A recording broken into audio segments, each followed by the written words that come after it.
আসসালামু আলাইকুম গাইজ, আশা করি আপনারা সবাই ভালো আছেন। আপনাদের দোয়ায় আমিও অনেক ভালো আছি। তো আজকে আমি বানাবো হচ্ছে মতিচুরের লাড্ডু। তা হয়তো আপনারা আমার থাম্বনেল এবং টাইটেল দেখে বুঝে গিয়েছেন। তো বেশি কথা না বাড়িয়ে আপনাদেরকে বলে দিই কীভাবে কী আজকে বানালাম। তো মতিচুরের লাড্ডু বানানো কিন্তু খুবই সহজ, যদি আপনাদের হাতে কম সময় থাকে এবং আর যদি মেহমান এসে পড়ে তাহলে কিন্তু আপনারা ঝটপট এই মিষ্টি আইটেমটা রাখতে পারেন। তো প্রথমেই আমি হচ্ছে এখানে বেসন আপনাদেরকে মেপে দেখাচ্ছি। আমার মাপার কোনো প্রয়োজন নেই, বাট আপনাদেরকে দেখাচ্ছি যে আসলে 1 কাপে কয় গ্রাম বেসন হয়। এখানে যেহেতু বাটির ওজনটা ছিল আমি টেয়ারে দিয়ে নিইনি, আপনি হচ্ছে টেয়ারে দিয়ে নেবেন। এবং হচ্ছে এখানে কিন্তু আমি 200 গ্রাম বেসন ব্যবহার করেছি। এই 1 কাপে ছিল 100 গ্রাম এবং পরবর্তীতে যে 1 কাপ দিয়েছি এটাই ছিল 100 গ্রাম। তো সর্বমোট আমি হচ্ছে 200 গ্রাম বেসন এখানে ব্যবহার করেছি আজকে হচ্ছে মতিচুর লাড্ডুর জন্য। এরপরে বেশি ভালো হয় আপনারা যদি এই বেসনটাকে হচ্ছে একটু চেলে নেন, যেহেতু এর মধ্যে গোটা গোটা থাকবে, একটু শক্ত শক্ত হয়ে থাকে কিছু কিছু জায়গা, এর জন্য আর কি চেলে নিলে আমার কাছে হচ্ছে বেটার মনে হয়, এই আর কি। তো আমি হচ্ছে বেসনগুলোকে একটা চালনিতে নিয়ে নিয়েছি এবং সুন্দর করে এগুলোকে চেলে নিচ্ছিলাম। যেহেতু এখানে অনেক লাঞ্চ থাকে এর জন্য দেখতে পাচ্ছেন অনেকগুলো অনেক জায়গা দিয়ে অনেকগুলো একসাথে হয়ে আছে। এগুলোকে জাস্ট একটা স্পুনের সাহায্যে আমি হচ্ছে চেলে নিচ্ছিলাম। আপনারাও ঠিক ভিডিওতে যেভাবে দেখছেন ওইভাবে করে নেবেন। আর আপনারা চাইলে কিন্তু এখানে লবণ ব্যবহার করতে পারেন সামান্য পরিমাণে, আমি এখানে লবণ ব্যবহার করিনি। এরপরে আমি এখানে যেহেতু 200 গ্রাম বেসন নিয়েছি, আমি এখানে পানি দিব একটু বেশি। আমি এখানে প্রায় 250 গ্রাম পানি দিয়েছিলাম।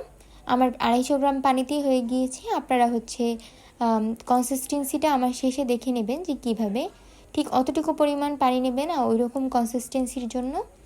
এরপর আর কি আমি হচ্ছে পানি দিয়ে মিক্স করে নিচ্ছিলাম। একটা কাঁটা চামচ দিয়ে নিয়েছিলাম ফার্স্টে, বাট কাঁটা চামচ দিয়ে আমার কাছে ইজি মনে হচ্ছিল না এবং টাইমও অনেক বেশি লাগবে, যার পরে আমি হচ্ছে একটা হ্যান্ড উইক্স নিয়েছিলাম। এই হ্যান্ড উইক্স দিয়ে হচ্ছে তাড়াতাড়ি মিক্স করা যায়।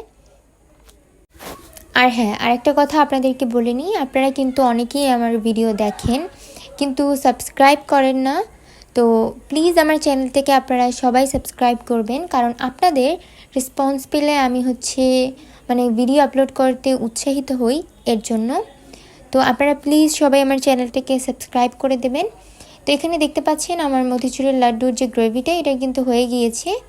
ঠিক এইভাবে একটা কনসিস্টেন্সি থাকবে, আর ঠিক এরকম একটু রাখবেন, একটু যাতে ঘন থাকে, নাহলে বেশি পাতলা হয়ে গেলে কিন্তু তেলের সাথে দেওয়ার সাথে সাথে এটা মিলে যাবে, ছোট ছোট বল বল হবে না। এর জন্য যেহেতু আমার কাছে পাইপিং ব্যাগ ছিল না, সেটা আমি একটা পলিথিনকে সুন্দর করে হালকা গরম পানি দিয়ে ধুয়ে নিয়েছিলাম যাতে ময়লাটা না থাকে। এরপরে যে এক্সট্রা যে অংশটা থাকে ওইটা কেটে নিয়েছি এবং একটা কোণায় আমি হচ্ছে এই ব্যাটাটাকে নিয়ে নিয়েছি একটা কাপের মধ্যে, পলিথিনটাকে সেট করে নিয়েছি যাতে এটা নড়াচড়া না করে। আপনারা ভিডিও দেখলেই হয়তো বুঝতে পারবেন যে আমি কি করেছি। ঠিক এইভাবেই আপনারা যদি ফলো করেন প্রত্যেকটা স্টেপ, আমি আশা করব আপনাদেরটাও হবে। দেখতে পাচ্ছেন এখানে আমি জাস্ট এটা দিয়ে কেচি দিয়ে কাটবো না, একটা শলা দিয়ে বা টুথপিক দিয়ে এটাকে একটা ছিদ্র করে নেব, এটা তাহলেই হয়ে যাবে। এরপরে জাস্ট এইভাবে উপর থেকে স্পিডলি ছাড়তে হবে। যদি আপনারা হচ্ছে আস্তে আস্তে ছাড়েন তাহলে কিন্তু এটার যে বলগুলো এগুলো কিন্তু অনেক বড় বড় হয়ে পড়বে, যার কারণে স্পিডলি ছাড়বেন, এটাকে একটু প্রেস করে জোরে, তারপরে দেখতে পারবেন এটা কিন্তু যথেষ্ট ছোট হয়েছে। আর আপনাদের যদি পাইপিং ব্যাগ থাকে তাহলে তো পাইপিং ব্যাগ দিয়ে করবেন, তাহলে আই থিঙ্ক বেশি ভালো হবে। আমার কাছে যেহেতু ছিল না এর জন্য আমি আর কি ব্যবহার করতে পারিনি। দেখতে পাচ্ছেন সব আমি সুন্দর করে ভেজে নিয়েছি, ঠিক এইভাবে আপনারাও ভেজে নেবেন। এরপরে যে শিরাটা ওইটা তৈরি করব আমি এখন। এখানে আমি শিরার জন্য 200 গ্রামের একটু কম, প্রায় 160 গ্রামের মতো চিনি ব্যবহার করেছি, যেহেতু আমরা বাসায় একটু চিনি কম খাই এর জন্য। আপনারা যদি একটু চিনি বেশি খান তাহলে এখানে 200 গ্রাম চিনি ব্যবহার করবেন এবং পানি দিয়ে নিয়েছি আমি এখানে 150 গ্রাম। এরপরে এটাকে সুন্দর করে মিক্স করে নিচ্ছিলাম। মিক্স করার পরে যখন ফুটে আসে জর্দার কালার দিয়ে নিই এবং মিক্স করে এটার মধ্যে যে ভেজে রেখেছিলাম লাড্ডুর জন্য ওইগুলো হচ্ছে মিক্স করে দিই এবং লো ফ্লেমে এটাকে জাল করে নিতে হবে যতক্ষণ পর্যন্ত যে শিরাটা ওইটা টেনে না যায়। এবং আমাদের চেক করতে হবে যে এই যে আমরা যেগুলো ভেজে রেখেছিলাম ওইটা সেদ্ধ হয়েছে কিনা এবং এর মধ্যে হচ্ছে চিনি গিয়েছে কিনা।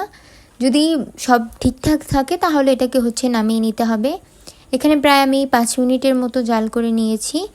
এরপরে আমি এখানে একটু বাটিতে ঢেলে নিই এবং হালকা একটু ঠান্ডা হতে দেবো। বেশি ঠান্ডা হলে এটা গোল শেপ দেওয়া যাবে না আর কি, লাড্ডু শেপ।